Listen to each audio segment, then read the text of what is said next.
March 15th, 2017, Wednesday of the second week of Lent. A reading from the book of the prophet Jeremiah.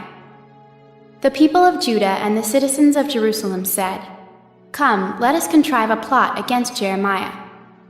It will not mean the loss of instruction from the priests, nor of the counsel from the wise, nor of messages from the prophets. And so let us destroy him by his own tongue. Let us carefully note his every word. Heed me, O Lord, and listen to what my adversaries say. Must good be repaid with evil, that they should dig a pit to take my life? Remember that I stood before you to speak in their behalf, to turn away your wrath from them." The word of the Lord. The response is, "Save me, O Lord, in your kindness. You will free me from the snare they set for me, for you are my refuge. Into your hands I commend my spirit. You will redeem me, O Lord, O faithful God. Save me, O Lord, in your kindness." I hear the whispers of the crowd that frighten me from every side, as they consult together against me, plotting to take my life. Save me, O Lord, in your kindness. But my trust is in you, O Lord. I say, you are my God. In your hands is my destiny. Rescue me from the clutches of my enemies and my persecutors. Save me, O Lord, in your kindness. A reading from the Holy Gospel according to Matthew. As Jesus was going up to Jerusalem, he took the 12 disciples aside by themselves and said to them on the way, "Behold, we are going up to Jerusalem, and the Son of Man will be handed over to the chief priest and the scribes, and they will condemn him to death, and hand him over to the Gentiles to be mocked and scourged and crucified, and he will be raised on the third day." Then the mother of the sons of Zebedee approached Jesus with her sons and did him homage, wishing to ask him for something. He said to her, "What do you wish?" She answered him, "Command that these 2 sons of mine sit, one at your right and the other at your left, in your kingdom." Jesus said in reply, "You do not know what you are asking. Can you drink the chalice that I am going to drink?" They said to him, "We can." He replied, "My chalice you will indeed drink, but to sit at my right and at my left, this is not mine to give, but it is for those for whom it has been prepared by my Father." When the 10 heard this, they became indignant at the 2 brothers.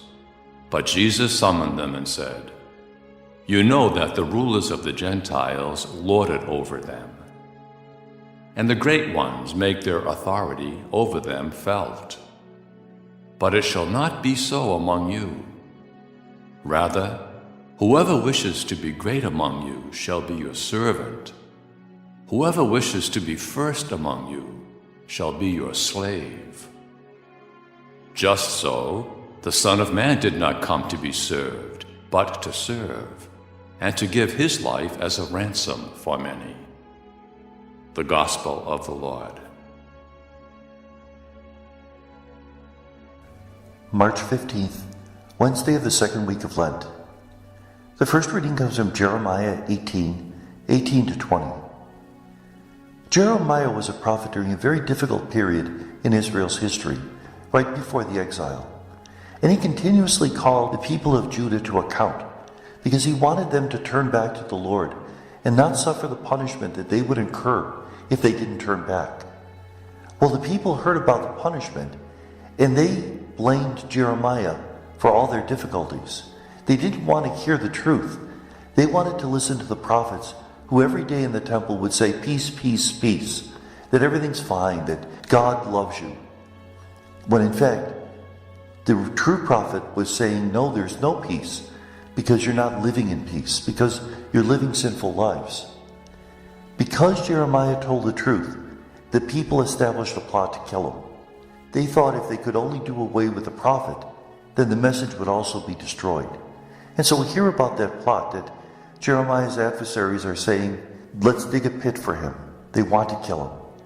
And Jeremiah calls upon the Lord because the Lord is his only sustenance. There are a lot of times in life where we can't turn to anyone for help. We have to turn to the Lord because we know he's the only one who will really understand what's going on. He's the only one who can satisfy the deepest hurt of our hearts. The Gospel is from Matthew 20, 17 to 28. Jesus predicts his passion, and what's the response of the disciples? Well, in this case, the mother of Zebedee's sons, that's James and John, comes and asks Jesus that her sons be at his right and left when he comes into the kingdom. Now, in the Gospel of Mark, it's James and John themselves who ask for this favor. The Gospel of Matthew tends to treat the apostles with a little more respect. So instead of having James and John ask for this, it's the mother, a Jewish mother, who just wants her sons to succeed. And so the blame isn't put so much on the disciples' fault. But notice how inappropriate this request is. Jesus is talking about his death, and the mother comes up and says, well, can we have part of the inheritance? Instead of really caring about what Jesus is saying. So what does Jesus respond? Are they ready to drink the cup of which I'm to drink? That cup of sorrow, that cup of pain, which represents the passion. Remember that chalice that we consecrate becomes the blood of Christ. Are they ready to accept the suffering that I'm accepting? If they are, then they can follow me. But in terms of right and left, that belongs to the Father. It's not mine to decide. Now it's interesting, after the mother of these two disciples asked for this favor, the others are indignant because she asked for a favor that they weren't going to receive. Notice they're no better than James and John. They want part of the inheritance too. So Jesus has to teach all of them that their role in this world is not to be served but to serve. That the Son of Man came to serve others and give his life as a ransom.